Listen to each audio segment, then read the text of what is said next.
All right, welcome to Hoops Tonight here at the Volume. Happy Wednesday, everybody. Hope all of you guys are having a great week. As promised, we're hitting film from the Lakers Timberwolves series as well as the Bucks Pacers series today. As I figured I would after Game 2, especially after the rewatch of Game 2, I feel like I have a much better feel for this Lakers Wolves series after what was really complicated in after game one. And I feel the same way about that Bucks Pacers series after they upped their intensity. It's just easier to tell when the team kind of meets the moment a little bit and you can start to see the real problems that both teams have on both sides of the floor. Lots of interesting stuff to get into, and Lakers Wolves will lead off there. You guys know the drill. Before we get started, subscribe to the Hoops Tonight YouTube channel so you don't miss any more of our videos. Follow me on Twitter at _JasonLT so you guys don't miss show announcements. Don't forget about our podcast feed, wherever you get your podcasts under Hoops Tonight. It's also super helpful if you leave a rating and a review on that front.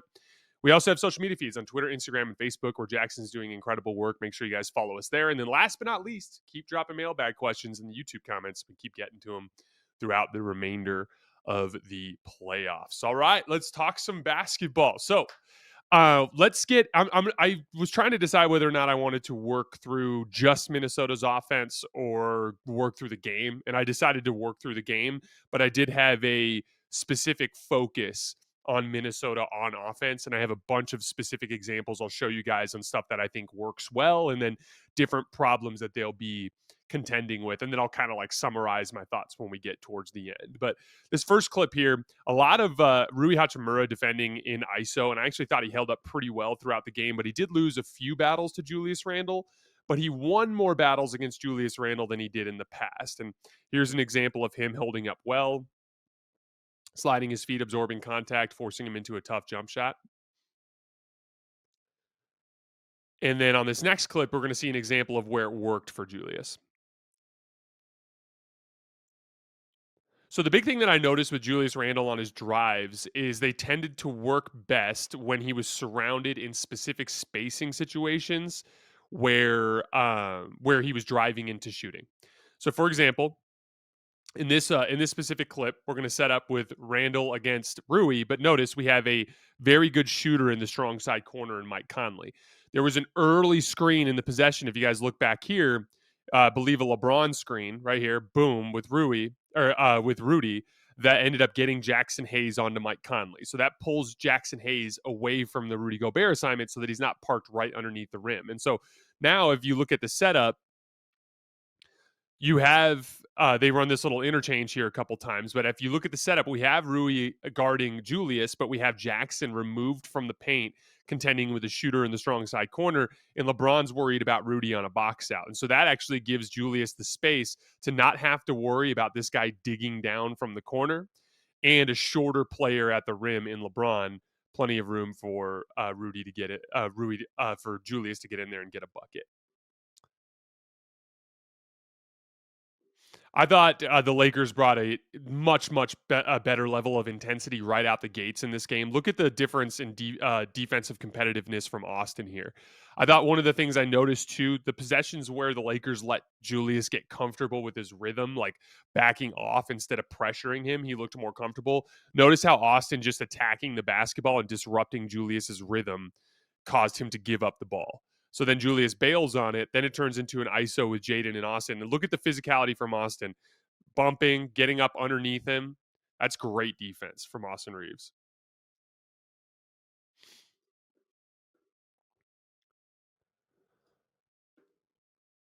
Now look at the difference in the spacing here.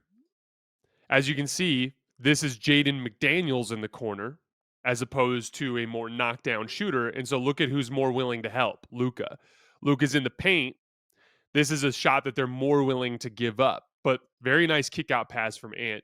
Jaden just missed the shot. And again, Jaden is a guy that can knock down shots, as we know, but he's not the guy that's going to go 3 for 3 every single night. He went 3 for 3 in game 1, struggled to knock down the threes in game 2.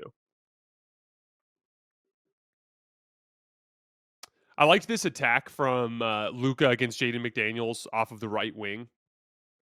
And this is an example of the spacing concept that I talked about before the series.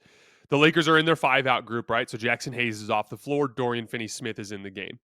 When I talked earlier in the series about Rudy having to make decisions, or I should say before the series, I talked about Rudy having to make decisions about whether or not to help at the rim or to stay with a shooter. And as you can see, Luka gets into the basket here, and Rudy is actually sliding back out towards Rui in the left corner. If you look, he's hesitant to really commit to the help because he knows that Rui is a legitimate spacing threat there, and that gives Luka the space to work one-on-one against McDaniels and get to his short-range shot making. That was the concept that I was talking about before the series that the Lakers need to bear out to neutralize Rudy.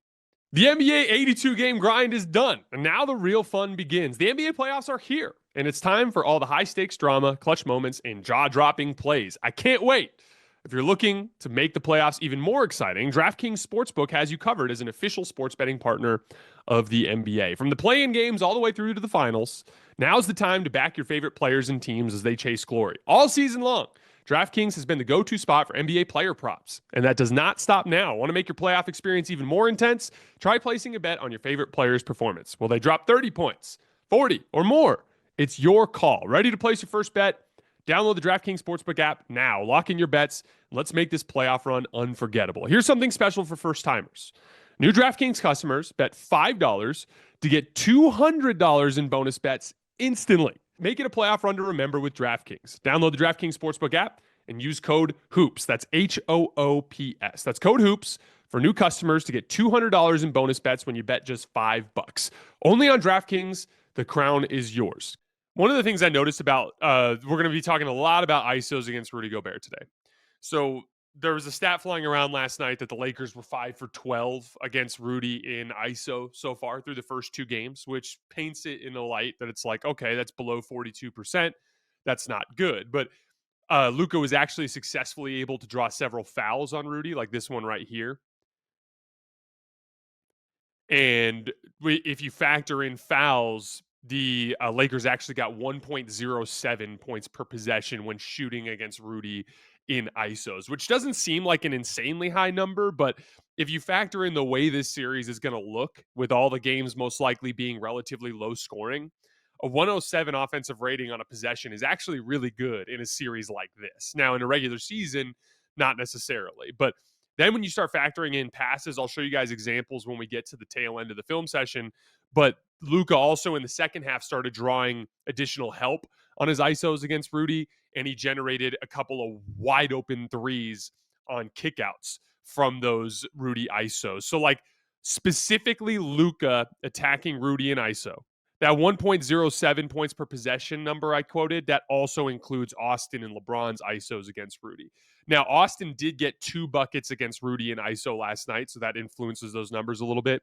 But if you take all of the LeBron and Austin ISOs out against Rudy, the efficiency goes up even higher. So I did not feel this way before the series. I've been impressed by Luka. Luka's work against Rudy specifically in ISO is actually a very worthwhile play type for the Lakers to keep attacking throughout the series.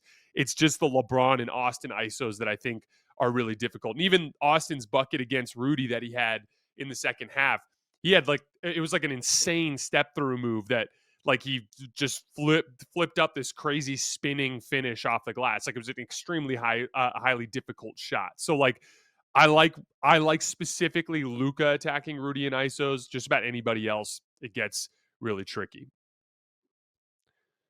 We did get to see Luka attacking Jaden McDaniels in the post a couple times in this game. And this is a time where it worked out really well for them getting a quality shot. There was one in the second half where Luka's spacing was poor. But as you can see, he draws multiple defenders, drops it off to Dorian, swing. We get a good look for Austin out of that post up for Luka. One of the things that I talked about a little bit last night was that it was less about any sort of schematic adjustment for the Lakers, although they were more attentive to Minnesota's better shooters over the course of the game, which was definitely a little bit of a game plan adjustment. But most of it was just like what JJ said in the end of the third quarter interview in game one, which is it's not about schematics, it's about intensity. The Lakers were more or less running the exact same scheme on most of these Anthony Edwards possessions. As you can see, they're funneling him towards the sideline. They have this guy effectively in a strong side zone, ignoring and sliding over and help, and they're pinching off the corner. And so Ant is actually contending with 3 defenders on basically every single one of these drives. The guy at the point of attack, the guy pinching down, and the guy in help. And as you can see, Ant actually makes the right read here, trying to kick to McDaniels. The pass just gets deflected. But look at the difference in intensity. Look at how much more aggressive they are on the ball with those hands to get those deflections. It was the same exact scheme. It just worked more effectively because the Lakers played with the appropriate force and intensity and discipline. I've really liked the work that Ant's done off the catch in this series. And this is one of the main things that I'm looking at as an opportunity for the Wolves to improve on offense, especially off of Julius post up. So, like, when they give the ball to Julius, they start pinching down, as you can see, like Dorian Finney Smith here. This creates easy, kind of like king of the court style, quick catch and ISO opportunities, quick catch and attack off the dribble opportunities for Ant. Here's an example off the catch. He's able to, with the closeout, get Dorian Finney-Smith out of position with a pump fake and get himself a really clean look from three. That's something I would explore more, is just on those Julius post-ups, set up Ant one pass away and just get him some easy opportunities to attack closeouts. There were about two from Julius Randle, one from Naz Reid, early shot clock pull-up threes against the Lakers. This is just a bad shot. There's 16 on the shot clock when he takes that. There's nobody in to get on the offensive glass. And the biggest thing here is if you take that shot, you're making it so that the Lakers don't have to contend with your physicality at all on drives. You are literally bailing the Lakers out. I'm not saying you don't take that shot. I'm just saying take that shot later in the clock after you've made some sort of attempt to get into the paint. This is the war of attrition. I'm going to talk about it when we get it later in the show. But like, there are these obvious things that the Wolves can do that have had some success in the series offensively, but they're not going to log a 125 offensive rating the rest of the series. I'd be shocked if they did. It's going to be a low scoring, difficult series. Your pathway to victory, if you're Minnesota, is the war of attrition. It's, you got a 40-year-old, you're smaller, we're going to wear you down, and by game 6 and game 7 you won't be able to hang with us anymore. And the only way you're going to do that is by continually inflicting yourself physically on them every single possession. You're trying to win the war of attrition. Here's another example of the standard game plan that the Lakers were using against Ant. So let's take a look at the setup. So we have Ant. We have Luka funneling him towards the sideline. We have Jordan Goodwin pinching down, and we have Dorian Finney-Smith ready. Now, once again, Ant actually scores here on this nice little left-handed finish, but look at how many people he's contending with on every single one of his drives. He's contending with a guy at the point of attack. He's having to gather over the pinch, and he's having to finish over someone at the rim. And I'll actually skip ahead so I can show you guys my the numbers I pulled earlier. Let's see. Here we are. Ant is actually shooting just 6 for 15 on layups so far in the series. Ant's drives have only been worth 0.84 points. So, like, him trying to finish through 3 people every single time actually is working to the benefit of the Lakers in their defensive scheme. He's getting some makes mixed in there, but for the most part, and again, if you actually look here, there's an open kickout read to Dante DiVincenzo in the left corner that he's missing to try to force the action through all these people. And so I'll go over it. I'll show you guys examples throughout the film session, but him taking some of these strong side corner reads that are available, like to keep the defense honest, being willing to throw that pass to Nickeil Alexander-Walker a few times per game, him being willing to make this kick out pass to Dante DiVincenzo to keep the defense honest. And then I'll show you some examples later, but when they do something to occupy one of these two defenders in some way, shape, or form, like a post up while he's driving or a box out sort of thing with Rudy Gobert, it neutralizes one of these guys, and it makes it so Ant only has to go through 2 defenders instead of 3, and he has some more success there. You guys will see some examples of that here coming up.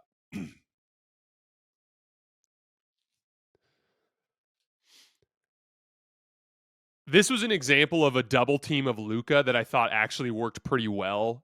Gabe Vincent scores here. He hits a pretty deep 3 off of the left break. But this is a double team here. He gets Ant. Watch the double come from Nickeil Alexander-Walker, just a random double that they decided to throw. This is like a mix up the coverage kind of thing. Let's see if Chris Finch is actually calling it. Yep, there it is. See, watch. You can actually see Chris Finch put his hands up to his face and yell double, double, double. Double, double, double. There comes the double.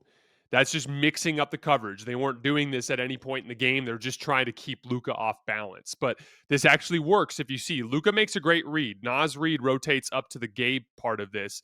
Jaden McDaniels is kind of splitting the difference in center field here between Vando and Dorian Finney-Smith. Really nice closeout, or really nice closeout to chase Dorian off the line. Dorian drives baseline. Vando's making himself completely useless underneath the basket. I just don't. Vando's got to understand this is spacing 101 when you're a big man.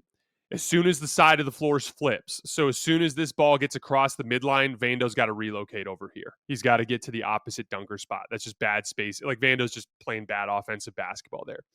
But as you can see, as he drives in the process, they get a force a contested three. And so I do think if the Wolves ended up in a position where they were unwilling to accept Rudy Gobert ISOs or something along those lines, I do think mixing in doubles is a good option to try to keep him off balance.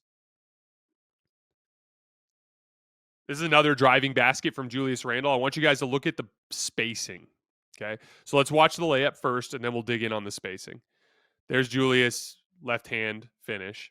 Look at who is on the left side of the floor. These are the little details that matter when you're setting up the floor. It's Mike Conley, who Vanderbilt doesn't want to help off of, and it's Gabe Vincent guarding Naz Reid, who he doesn't want to help off of. Watch as Naz relocates out to this corner, how Gabe follows him.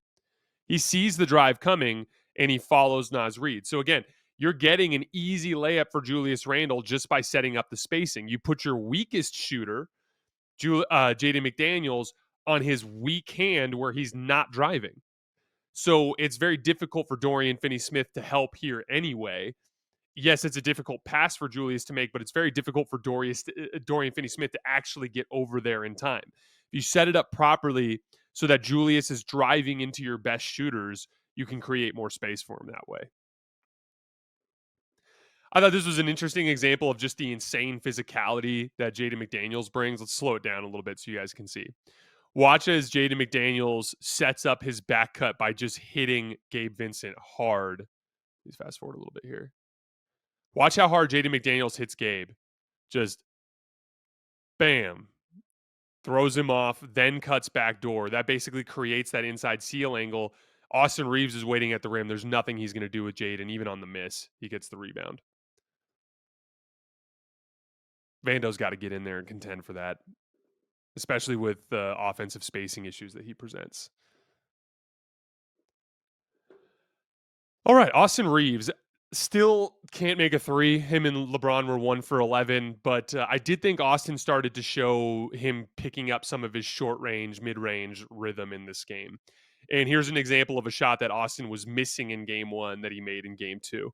Nice little behind the back move on Connolly. That short to mid range game, that's an area where Austin can be really deadly when he's in rhythm. Here's another example of Julius driving towards shooting. Look at how the floor is set up. Weakest shooter is on Julius Randle's weak hand that he's never going to drive to. And you have Mike Conley in the corner. And so as Julius is driving, they relocate up. Nickeil Alexander-Walker is another one of Minnesota's more deadly catch-and-shoot shooters. So notice how Gabe and Dorian Finney-Smith are completely uninterested in helping on this possession, which allows Julius to really get downhill. And if you look at Julius getting downhill, he spins here, and LeBron's basically dead to rights, and he's got to hack him. But I like that idea as a spacing concept for the Wolves. Just make sure that Julius is driving towards Conley, Nickeil Alexander-Walker, Naz Reid, Dante DiVincenzo. Don't have him driving towards Jaden McDaniels when he's on the floor. Here's another like kind of post up that Julius Randle has, but I want you to look at who is in the normal pinch spot. So as Julius starts going, look at how Dorian Finney-Smith and LeBron are uncommitted to helping because it's Mike Conley there and it's Anthony Edwards there. This gives Julius plenty of space here to work in the middle of the floor. Good defense from Jordan Goodwin to force him into a tough one there.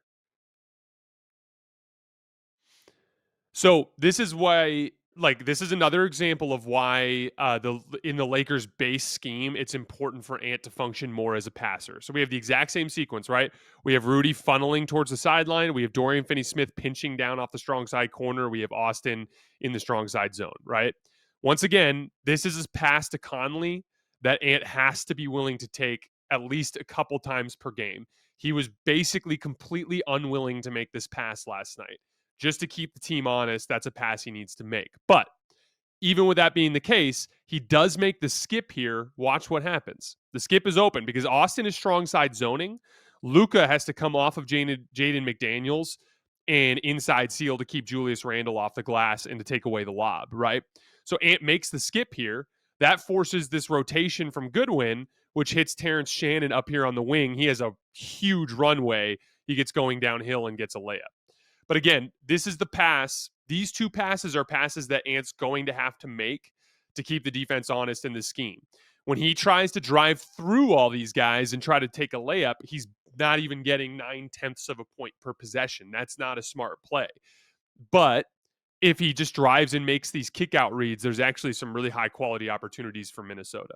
Just need to see him add that strong side corner in more. And it's just guaranteed rotation basketball. Like, you can guarantee an advantage that leads to your guys playing drive and kick just by Ant making that read. This is what it looks like when Julius tries to ISO when there's not the appropriate shooting to space the floor. So now look at the setup here. Terrence Shannon is in the strong hand position for Julius Randle. So this is an example of bad spacing that is you can easily mitigate this. All you need to do is have Julius hold the ball for an extra 3 seconds, have Terrence Shannon sprint through to where Mike Conley is, have Mike Conley come through the baseline, have Ant slide up so that he's on the wing. All of a sudden you have Ant and Mike Conley in these two spots. Now Julius can get to his strong hand. But because they have it set up with Terrence Shannon in Julius Randle's strong hand, Jordan Goodwin can really sit down in that lane. See? He's just ignoring him.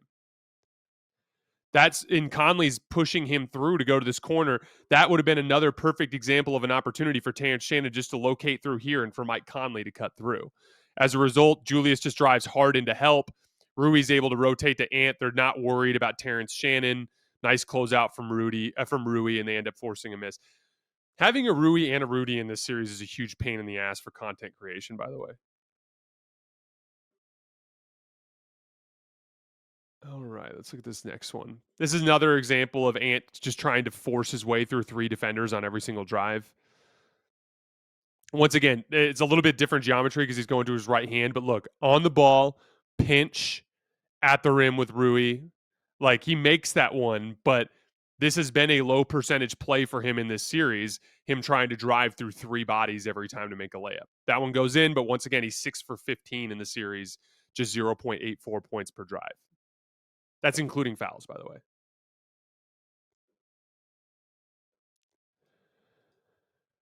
I didn't include the pump fakes in this film session for time's sake, but this is an example of a shot that Rui can get.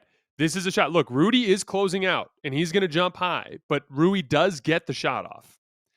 He can take that shot. He needs to take that shot. He needs to make that shot. You cannot just pump fake it every single time and drive into the teeth of the defense where the advantage then disappears.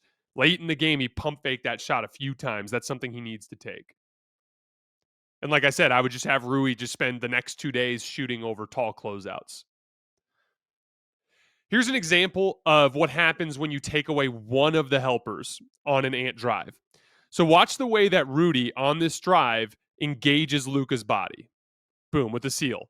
Because he engages Luka's body, now as Rui is playing that strong hand side, we have the same setup, right?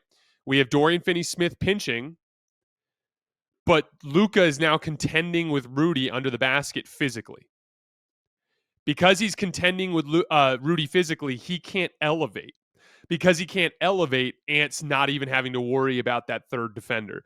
So that's an example of a way to get Ant a really easy one. Have somebody, there's another later example I'll show you where Julius Randle's like posting up. Do something with those guys that are in this space physically to at least hold that Laker defender on the ground so that Ant doesn't have to contend with another defender in the air when he gets to the rim. Here's another example of Ant attacking off the catch from a Julius post-up. I think Ant misses this one, if I remember correctly. So we have Julius post-up. Look at where Luka is. Luka doubles. Ant gets a clean look. drives the closeout, and dunks all over Jackson Hayes. So this was not a miss, but look at what it comes out of. You got Ant a runway to dunk all over Jackson Hayes' face out of a catch off of a Julius post up. Something to explore a little bit more over the course of the series. This is just an annoying Laker fan moment for me. I just don't understand why Jackson Hayes is incapable of contesting with verticality at the rim. He can't help himself. He just hacks every damn time.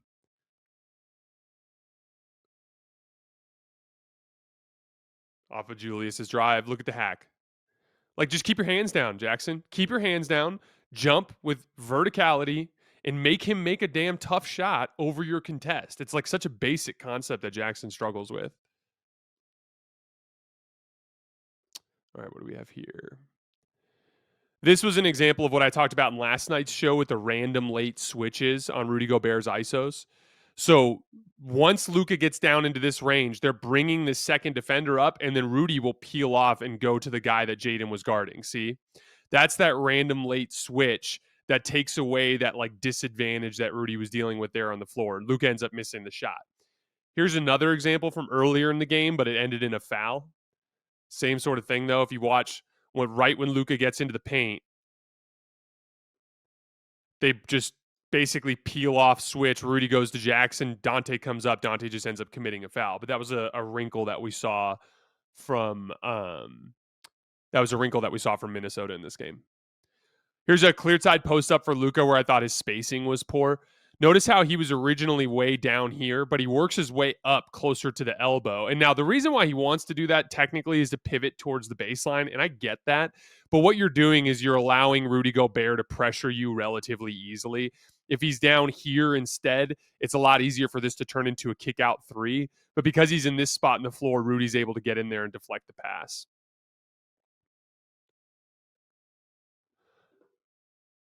Austin actually got Rudy in switches twice late in the game. Like I talked about, like a quick layup off the glass. This was the crazy finish that he had, though. So with these ISOs, if it's not Luka, I think these are beneficial for Minnesota overall. Like this is an incredibly tough shot from Austin. Ant attacking off the catch again. Just a basic catch and shoot three. Like I want him. Like this is a great way to get him going as a scorer. When he's in his on ball reps along the slot with them loading up, he needs to function more as a passer. But off the catch, this is where he can look to be super aggressive. Here's that example I talked about earlier about a post up while Ant's driving. So because Julius is battling LeBron for post position, it removes LeBron as a rim protector. And they actually did this instead of occupying the corner. And so as a result, when Ant drives, there's no pinch from the corner, and he only has to contend with one defender at the rim in Rui, and he easily dances around him. And it's because, once again, one of the help defenders is physically engaged while this is all going down. Just something to explore. This is another reason why I was talking about how even that 1.07 number with attacking Rudy and ISOs is kind of misleading, because this is a Luka ISO attack that doesn't log as an ISO, it logs as a spot up, but it does log as an ISO including passes. And so if you look at this, he gets past Rudy, draws Julius Randle into help, generates this clean catch and shoot look for Dorian Finney-Smith that he knocks down. Once again, shout out to Dorian Finney-Smith. This is playoff basketball. You're going to have to hit shots with guys running out at you, and that's what we need from Rui the rest of the series. There's another Luka ISO of Gobert that ends in a wide open three, this time from Dorian Finney-Smith out of the left corner.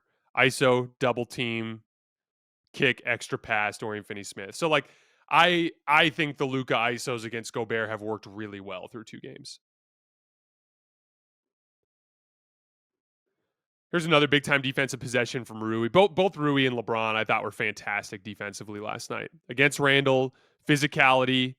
Look at how he's holding his shoulder. This is what was missing from Rui with his matchups with Julius Randle in the past, and this was why Julius used to kill him. Look at how he's holding his ground, being physical, actually fighting for position back, understanding that you can get away with a lot of contact if they're trying to play bully ball. Julius does get Rui this time, but I want to highlight the spacing a little bit. In the strong side corner, you have Ant, and Dorian Finney-Smith is glued up. So that makes it so that he has plenty of space to get down here. And then this is Rui does defend this well. This is just a vicious chicken wing from Julius Randle. Watch this. Boom. That's playoff basketball too. That was an impressive bit of physicality from Julius Randle. Here's an example of what I talked about trying to play people into misses. This was a shot that was just uncontested for Naz Reid in game 1. But watch the closeout from Austin. And he forces an air ball. Like, take shot result into your own hands. Don't leave it to chance. If you leave it to chance, these pros are going to knock down shots. So yeah, that's all I have from that particular game. My main notes again: Luka, Rudy, ISOs are good, but every other Rudy ISO not so much. Rui and LeBron on defense were just unbelievable. There was another couple of plays from the film session that I didn't include today. A huge Rui rotation at the rim where he went with a verticality contest and forced a stop, ran out and got a big layup in transition. That steal that LeBron had late when the Wolves were driving in transition, where LeBron just swooped in underneath Ant, got the steal, and drove out the other way for a layup. The two of them, both on the defensive glass, especially LeBron on the defensive glass, those guys were incredible. As promised, my notes on Minnesota's offense, those Ant slot drives, he needs to function more as a passer.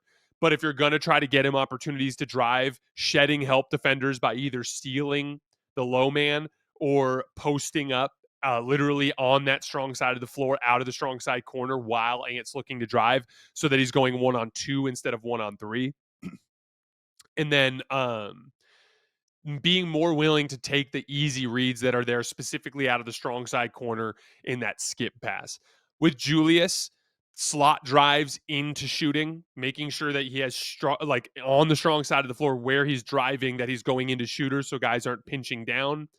And then looking for opportunities while he's posting to make kick out passes to Anthony Edwards to attack closeouts. But here's the thing, like my feel on that is like you can really tell through 2 games that the pet actions that Minnesota wants to run is Ant driving into those triple teams, right? Either as a passer or as a scorer, or Ant attacking off the catch, Julius attacking slot drives and post ups. Like that's going to be Minnesota's offense for the majority of this series. There's little spacing details and little intricacies they can use, but that's the series for Minnesota. For Minnesota, it's Ant and Julius shot creation.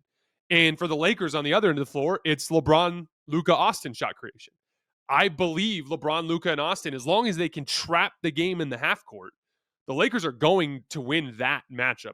I feel strongly that the Lakers are a smarter, more surgical half court team. But the physicality element is Minnesota's advantage. It will not stop throughout this whole series. Anytime the Lakers lose focus or intensity, Minnesota's going to run the score up on them. And there's a major wear and tear factor in this series that I think heavily favors Minnesota. And so I'm leaning very much towards coin flip with this series right now. I'm not going to change my pick yet. With me picking the Lakers to win, I wouldn't do that unless Minnesota took a more substantial advantage. But it feels very coin flippy to me right now, which is if the Lakers can stay healthy and hang on to the rope, they are the better half court team. They should win. If Minnesota can wear them down successfully into either execution lapses or wear and tear, then they can control things as the series progresses and get out of here with the win. And again, for Lakers fans, if you can somehow survive this series, Golden State, Oklahoma City, they are also truly elite defenses, but they do not bring the physicality element that Minnesota brings. If you can somehow survive this series, you'll feel like a breath of fresh air as you extend into the future series, at least relative to this specific matchup. And so it's all about survival at this point for the Lakers. Hang on to the rope, stay disciplined, find ways to survive this series so that you can find a better matchup down the line.